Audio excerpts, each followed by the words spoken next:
Hello everyone, this is LW Gaming and welcome to a brand new installment of Future Langrisser. This time we're going to talk about the upcoming major update for global version. Ymir and Celica are coming to the game relatively soon. By the time recording, today is the 18th of July.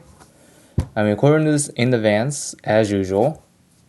Anyways, we're going to take a look at what those new heroes are, and spoiler alert, these two are actually something that you should probably get, because these two are pretty insane out there, especially the healer, which we'll talk about soon. So, anyways, let's get right into it.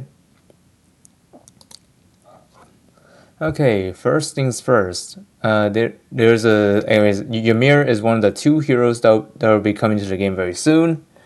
Let's talk about what his about. So first off, let's talk about his factions.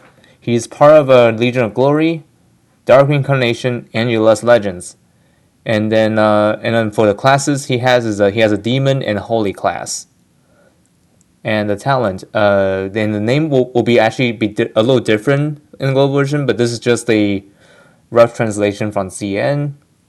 And of course, this is from a different source. Previously, I had Langrisser as the source of giving out this kind of information, but this time Langrisser did not have this update info, so I end up had to go for a different source to get these information. So, for instance, I use Banner News as well as the CN wiki sites to get myself enough information for all the stuff that I usually would get for this kind of installment. So, anyways, this is what I got so far.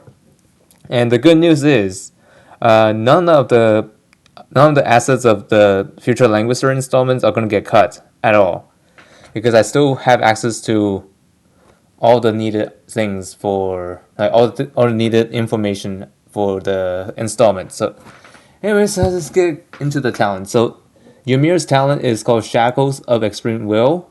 Damage that increases by 15, 20, 25, 30, depending on star level, and that's the percentage when entering combat.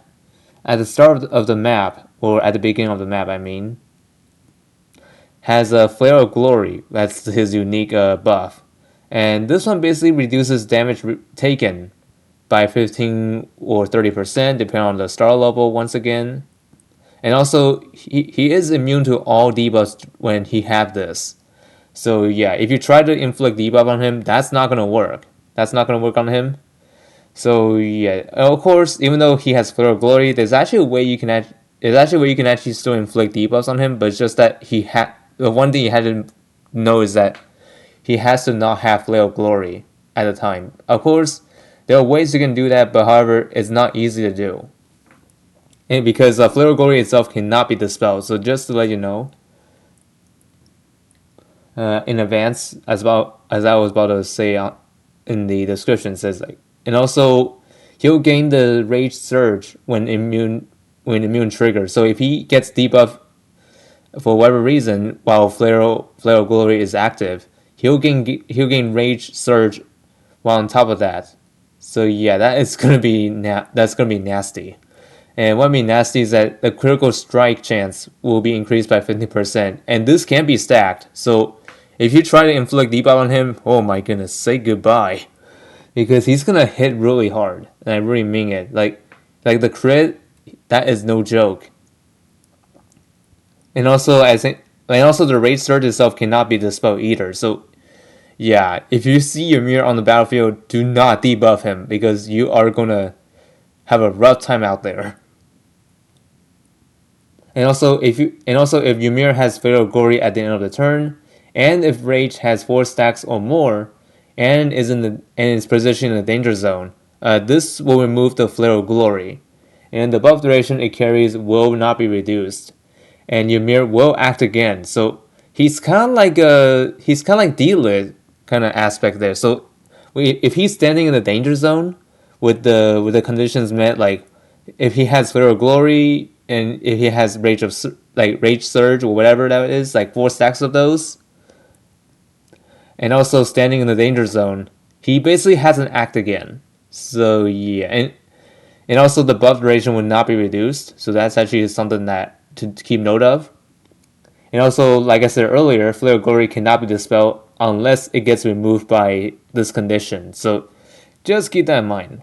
And also, if you don't have the Flare of Glory, if the opponent's defense is greater than or equal to their MDEF, or known as Magic Defense, when entering combat, Ymir will deal magic damage instead. So at default, he does physical damage, but if the enemy's defense is higher than his, he's gonna deal magic damage instead. Actually, no. Whoops, I said it wrong. I say if their defense is higher than their magic defense, when he is about to enter combat, he's gonna deal magic damage instead. So basically, if you try to avoid if you try to be very tough out there with a defense, think again. Ymir is gonna do magic damage instead, which could cause some people off guard.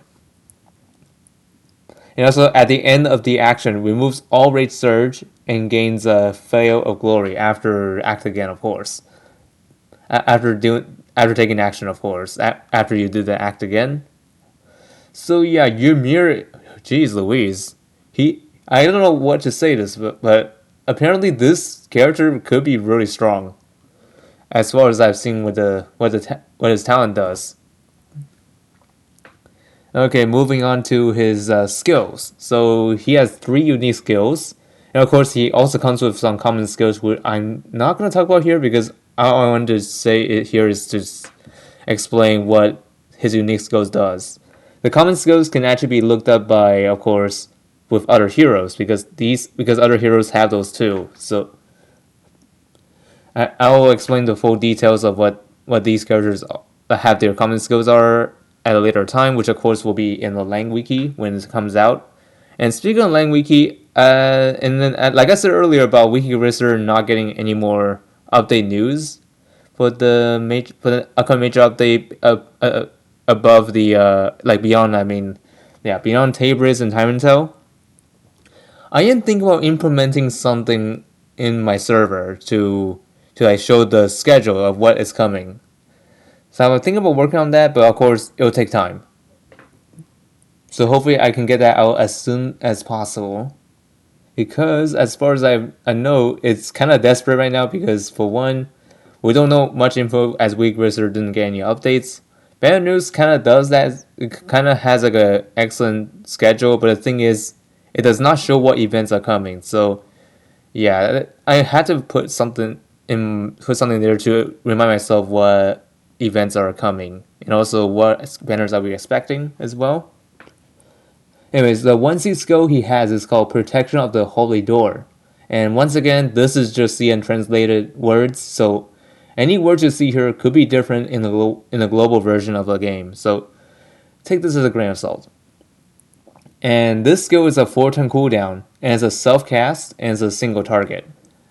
And it has two parts on the skill, like the command skill, like other allies within 3 blocks radius dispel 1 debuff at the end of action. When successfully dispelled, the user of this skill gains 1 stack of rage surges. So yeah, as long as an ally is standing near Ymir within 3 blocks of him, they'll have one of the debuffs removed. And also, if that was successful, he'll gain 1 stack of that rage surge, which is pretty insane. If you can imagine, that is. And also, he has an active part of this, like use it actively to restore 30% of your max HP and gain 4 random buffs and 4 random debuffs for each stack of rage surge you have. The cooldown of this skill and the amount of each effect received are reduced by 1. So yeah, you can see that this is going to be interesting mechanic. I don't think we have anything like this before. Of course, this is Ymir's exclusive skill. So yeah, we'll see how it goes from there. Anyways, his 2C called Bloody Justice. 2 turn cooldown, 1 block, and it's a single target. And this attacks 1 enemy, of course, dealing 1.5 times damage.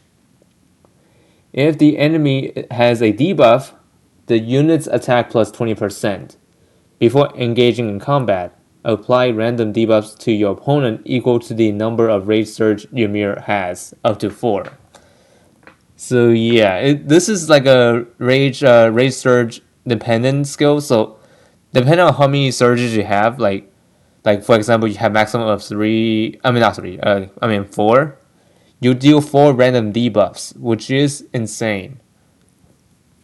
But of course, this can be resisted by Rosensteel and other healers that does like a gospel.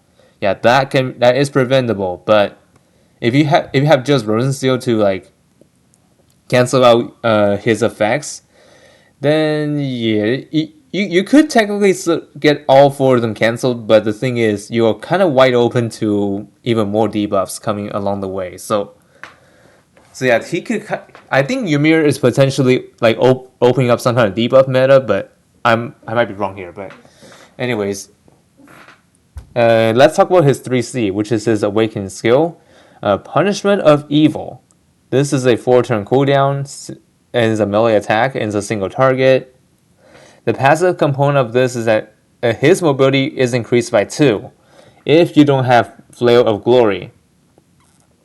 At the end of the effect, 10% of Ymir's HP will be restored for each stack of Rage Surges. So depending on how many stacks you have, like Rage Surges, he will heal by up to 40% maximum.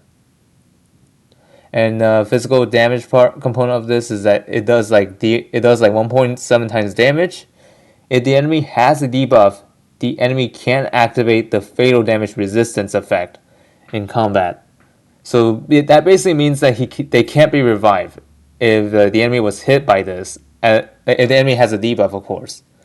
So yeah, the condition is pretty easy to activate here. So as long as the enemy has a debuff of any kind, they're not going to be able to revive. So yeah, if you see your mirror, hope to pray that you don't have any debuffs on yourself. Otherwise, you are doomed. And also for each stacks of Rage Surge Ymir has, one of the enemy's pre-battle buffs is converted into a random debuff. If the enemy survives, Ymir gains 4 stacks of Rage Surges at the start of the next turn, and this will gain immediately when have Flare of Glory. Otherwise, can move another 3 blocks. The effect of Revive Disable only applies in PvP mode, so yeah, you don't have to worry about this in the PvE because this only applies to PvP. So if you see Ymir in PvP, then yikes, you're gonna need to figure out a way by either, of course, counterplay against him or, of course, straight up ban him, depending on what box you're running. All right, I don't know how long have I talked about this character, but I think it's too long. So, anyways, let's move on to the other hero that's coming along, and that is Celica. And no, I'm not talking about Fire Emblem Celica. I'm talking about Langrisser Celica. So, anyways, her factions. She's part of Legion of Glory, Princess Alliance, and Ulysses Legends. And honestly, I think Ulysses Legends well deserve need another healer because for one, there really isn't much healers in Ulysses Legends. I'm not sure if Chloe actually counts as a Ulysses Legends. Hold on, I'll be right back. Let me take a look. Okay, I'm back. Turns out that Chloe is in fact in Ulysses Legends, along with Nymph as well. So yeah, I could see that the Ulysses needs another healer. So, I mean, of course, there's already like a fair amount of healers in the game, but there are some factions that are kind of, you know, have like a weak selection. But having Celica added as a Ulysses healer is excellent because she has synergy with Landius. So yep, Landius will live another day in Apex. And also her classes. She's actually mages and holy. So yeah, I will probably choose holy because class advantage against demons. But of course, even though she's a healer, she's also capable of doing damage as well. So yeah, I will tell you why in a sec. So her talent, Legacy of Alchemy, and basically her int is increased by 10 to 20% depending on star level. The cooldown for using healing and support skills is reduced by 1 turn, so that's unique to her. So yeah, but basically any support skills you have, like when using healing and support, whatever it is, these ones will now refresh 1 turn faster for Celica, of course. So that's actually pretty neat. At the end of the action, you can replace the skill used this turn with one of the 2 to 3 random skills. A range of skills that can be obtained randomly depending on the skill used. So yeah, Celica has a unique mechanic. So in case you guys don't know what that means, is that Celica has some unique skills on here. So like basically you can change out the skill she has currently with another one, which is pretty nice to have. And this will work similar to Girl in the Shell, like one of the 1C unique skills where you can choose 3 random spells. This is kind of similar to that, but is a permanent thing. But of course, you can switch them out anytime you want. Anyways, if you swap out a 1C skill that's like assist, like such as healing, phantom healing, which is the same thing as crystal healing, increase attack shield. Increase attack. There's also shield, and also magic resistance, equivalent replacement, fireball, lightning strike, freeze strike, and wind blade. So yeah, you can replace any of those 1Cs that she has in the skill kit here. So yeah, she has a lot of skills. Like I'm not even kidding. And also, if you end up using a 2C skill, you have a group healing or known as mass healing, a group phantom healing known as mass phantom healing, and this is the same effect as mass crystal healing from Rosen Seal. Armor affinity, which is one of her unique skills, of course, which I'll talk about later, and also some healing skills like in the miracle skill, I believe, like same as the holy healing. But it might be called differently because this is roughly from the Banner News translated words. But anyways, next up we have like an Ice Dragon Breath, and also Attack Blessing, which is the Tiara's unique skill. Finally, we have someone else that possesses this, and also Miracle. Okay, so I think the part that's the same as Holy Healing, I think that's very different. Anyways, we'll have to find out about that soon because I wasn't sure if that was actually something I remembered, but no, I don't know. Anyways, we're moving on. So you can tell that Celica has a handful of healing skills. Like I'm not joking here. So yeah, if I have Celica, she is gonna be a big addition for my team for sure, of course. But of course, she's not really like a replacement for Rosenseal because she does lack on some things. Like, of course, she does not prevent does not prevent debuffs. Like if she can prevent debuffs, she would need to have gospel, which I don't know if she has it, but she might have one, but maybe not. Anyways, her 1C skill, equivalent replacement, which is the skill I talked about earlier. Anyways, let's talk about what this does. And this one has no cooldown, but there will be like a cooldown set depending on the cooldown time reduced. And it's a 3-block cast, and it's a single target.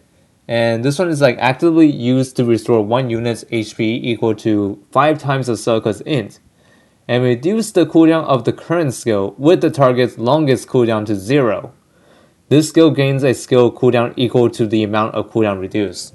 So for example, if you like use this on a ally that has like a longest cooldown on there, that cooldown will be refreshed immediately. So it's like a rewind effect, or known as the clock effect, of course. Like so, for example, you do this on someone that has like a black hole or a strong skill that has like a 5-turn cooldown, like a sword soul. If you place this skill on that character, that character will get the sword soul back immediately, but in exchange, the equivalent replacement for Celica's skill will be 5-turn cooldown. So it's like a trade-off kind of thing. So you just refresh someone's skill while at the same time you put your own skill in cooldown. So this is very situational depending on whether you want to get that character's skill refreshed immediately or not. And the choice is up to you. Next up we have is Armor Affinity, which is basically like a shield thing for Celica, of course, unique to her. And it's a 2-turn cooldown, 3 blocks, and it's a single target. 3 blocks range, of course. And the assist is this an assist skill, actively used to target to gain 3 stacks of armor affinity. The chance of, and also this one basically is like increasing the chance of the equipment resonance effect trigger increased by 15%. So basically, the effect you have on your equipment will have an increased effect. And also, when the buff is dispelled, armor affinity will be dispelled first, and this can be stacked up to 5 times at the same time. So, and also this will stay on you permanently. So that's actually pretty nice. But of course, unless it gets dispelled. And also, speaking of dispel, if your opponent has like a skill that tries to dispel, those stacks will go first before it touches the other stacks. So that's kind of like Patricia's buff. So like debuffs, I mean, on the enemy. So if you try to cleanse your character that got burned by the soul burning plague, those get removed first. Kind of similar property as this, but as a buff kind of thing. So you get the idea. And finally, her awakening skill, known as the 3C, Alchemy of Creation. 2-turn cooldown, 3 blocks, and single target. And oh man, I gotta say, this skill is unique, unlike any other. So she's probably the healer, the only healer that does that's capable of doing like a revive. But of course, aside from Agnes, because that one is on her talent. This is her 3C. So, anyways, the passive part of this is that after using support or healing skill on an ally, also cast it again on an ally with Spirit of Mana, and that's a unique skill that's from her 3C, by the way. When she has Spirit of Mana, the unit's range is increased by 2, and the damage dealt is increased by 30%. And this is the active skill. And this will cast a Spirit of Mana on a single ally. And what this does is that it restores HP equal to 2.5 times of Celica's int. And the duration of buffs from Celica lasts 1 additional turn, which is pretty nice. And also, here's this. An ally with this effect cannot die from fatal hit. Instead of dying, restores 20% of unit's HP, while removing Spirit of Mana and decreasing the cooldown of Alchemy of Creation by 1. So yeah, if you end up like using this effect already, you'll have your skill back by a little bit quicker than you normally would, and also you can act again after use, which is pretty nice. And also, the Spirit Mana has a unique effect. This cannot be immune or dispelled. So if you try to dispel this, that's not gonna work because you just had to deal with this. If you had to, yeah. So Celica, she's an interesting healer. Like I gotta say, she is pretty OP. Not gonna lie. And also using this skill will not activate the talent's replacement effect. So don't worry about that part because you will act again anyways. And also, Spirit of Mana can only be active only on one unit at a time. So you cannot have multiple units that have this effect at a time, unless you have 2 Celicas on the field, which is unlikely because you can only have one in PvP. So it makes sense. Anyways, I think that's enough rumbling for this part. So, anyways, I always timestamp this kind of episode, so you can feel free to skip forward if you don't want to hear me like speaking for too long. Anyways, we're moving on right now. Anyways, what banner to expect? So there are actually a lot of things we're gonna need to talk about here. So you notice there's something bizarre going on in this list, right? Well, apparently there's a special Awesomes banner starting probably on the first week, and that will last the entire update. But I might be wrong. But anyways, the first week will of course introduce Ymir and Celica as a new heroes banner, and of course, if this is true, we're also going to look at the Awesome banner. This will include all the starter heroes that you get ever since you start the game. So that includes the 8 and also the 8 additional ones as well. So we have Leon, Lana, Bozo, Ledin, Elwyn, Liana, Luna, Tiaris. And these are the original 8 that you can choose from in the beginner banner. And we also have 8 more options for this one this time around. So we have Rosensteel as another option. We also have Helena, Lyergenesis, Rosalia, Lucretia, Florentia, Hilda, and Christiane. So if you really need those characters, especially to those who are just starting out, this banner is nice to grab. And this will begin on the 25th of July all the way to August 21st. And about the about the dates from the last Future Langrisser installment for the Tabriz and Tarantel. I noticed the dates were wrong. So yeah, hopefully that will not cause a bit of a confusion. But anyways, it was supposed to end on the 24th, not 25th, and I apologize for that. So yeah, I don't know what got in my head when I thought about like putting the dates on those and then check the exact time when they'll be ending. So yeah, oh, you had to keep an eye. Sometimes I kind of took a blind eye on that on the dates. So yeah, keep an eye out for that. Anyways, for week 2, we have Polyo and Nemia on a radar banner, along with the wish banner of Langrisser 1, 2, and 3. This is the regular routine of Langrisser dishing out the returning banners, of course. And this will begin on the 1st of August, all the way to the 14th of August. And once again, I gotta check the. Okay, I checked the dates. Turns out those are accurate, so yeah, no need to worry about that part. On week 3, we have Emperor Lovina, Grencio, and Lugner on a Destiny banner. And then alongside that, there's also the Wish banner for Langrisser 4 and 5. And this will begin on the 8th of August, all the way to the 8th of, not 21st of August. So, oh my goodness, I don't know why I got those confused for a sec. Anyways, this is a pretty solid Destiny banner. So if you're missing any of these three, I would say pick one up because Grencio, she is but she's okay in PvP, but it's just that there are other better units out there that does the job now. Although I'm not saying Grencio is bad or anything, it's just that she works in certain boxes, not in the most boxes currently because metas have changed. Like there's already a lot of heroes out there that does Scar Ignore already. Grencio is just another option if you don't have any of those pretty broken units, like Isolde or Jace any or whatever that is, whatever that does the job, of course. So yeah, Grencio is unless you like her as a character, you can just go and try to secure her if you need to. And also Lugner, I could say the same, but his role really is a healer, of course, and also manipulates the opponent's team, of course, in some ways.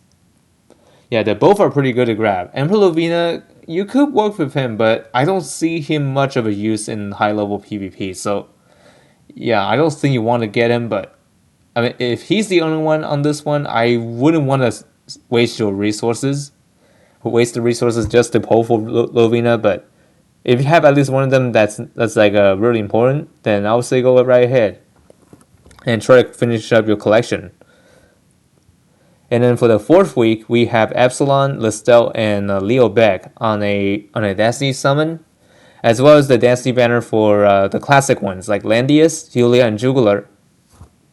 And this will begin on the 15th of August, all the way to the 28th of August.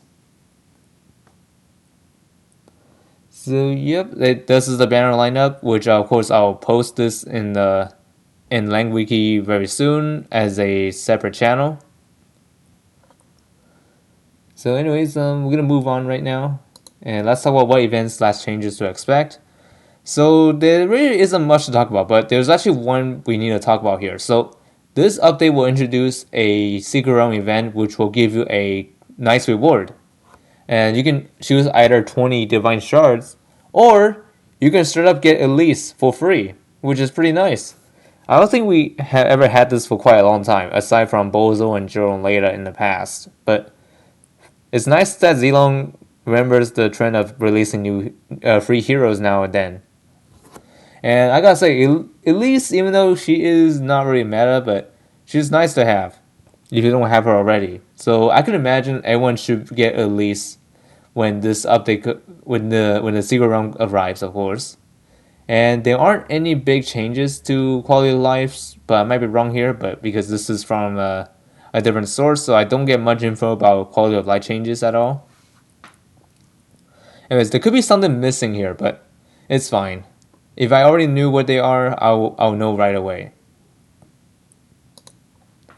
Anyways, next up, let's talk about the confession and exclusive. So this time we only got one exclusive, and this one belongs to the one the one of the villains in the game, and that is Apotheosis, known as many people call him as Gotham. HP plus 10%, immune to all debuffs when positioned 3 blocks of holy or demon enemies. With 3 or more talent stacks, and that is the ones that converts some of his attacks to his other stats, like adds them apart from HP. His unique debuffs will not be dispellable. It cannot be dispelled in some ways. So yeah, you can tell that Gotham is gonna be insane with this helmet. So yeah, I could see a lot of things going on with Gotham. So am I gonna pick this up? I definitely will, because this will actually be a game changer for him. And the new confession for this update is Patricia. So wow, we getting Patricia confession already, which is surprising. I mean, she's been in the game for like few months already, so I think nowadays there really isn't much to like confess as an option. But of course, this is pretty nice to see. So we'll soon be able to know how many times we have used Patricia. I myself included, because I now use Patricia in some battles, like especially in JB, because she's pretty good in some JBs, of course, like especially on the Wednesday and Thursday ones, like the one I just recording today. Oh, ouch, that hurts. Okay, don't mind me. Anyways, moving on, let's talk about the new casting skills.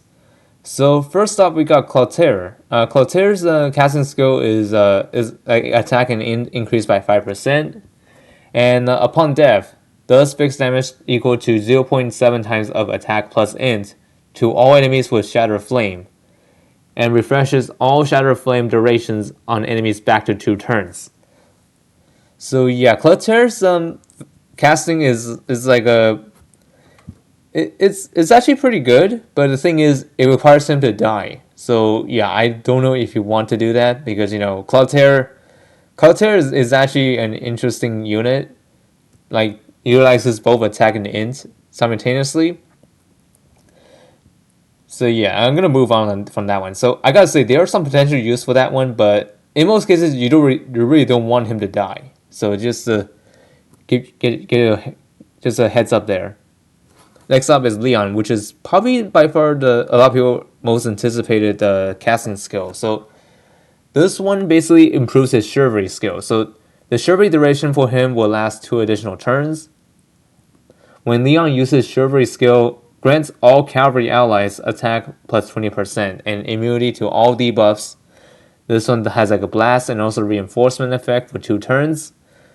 So yeah, Leon is like a faction buff for cavalries, but this is under a chivalry kind of thing. So yeah, you could tell Leon is gonna be nuts with this casting. So what will we be seeing Leon more? Definitely. But will we be seeing other cavalry out there like Elwyn, Dehart, etc.? Like, or maybe Andrio? Oh, I mean Andrio, of course, will be there, but we might be able to see those guys coming back. But it really depends on what box you'll be running. Next up, we got Varna. This is short and sweet. So her attack will be increased by 10%, and also her talent span range will be increased by 1.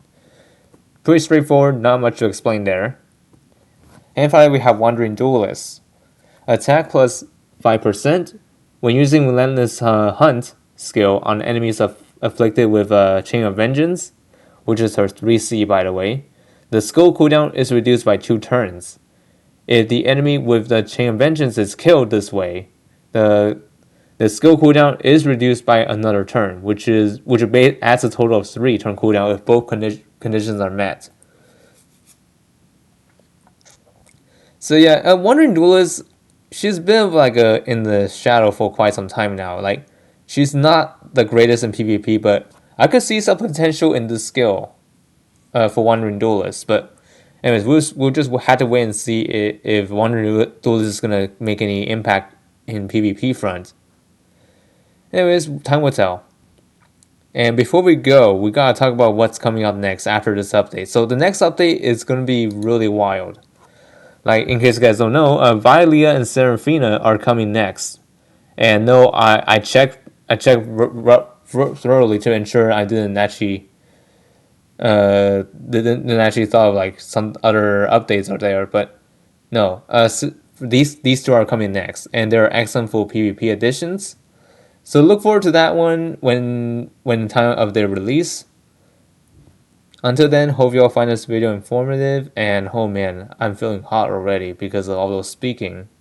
Like I'm not even joking. I spoke for too long, like almost like half an hour already. Like oh my goodness. Anyways, have a good day, everyone, and stay cool out there.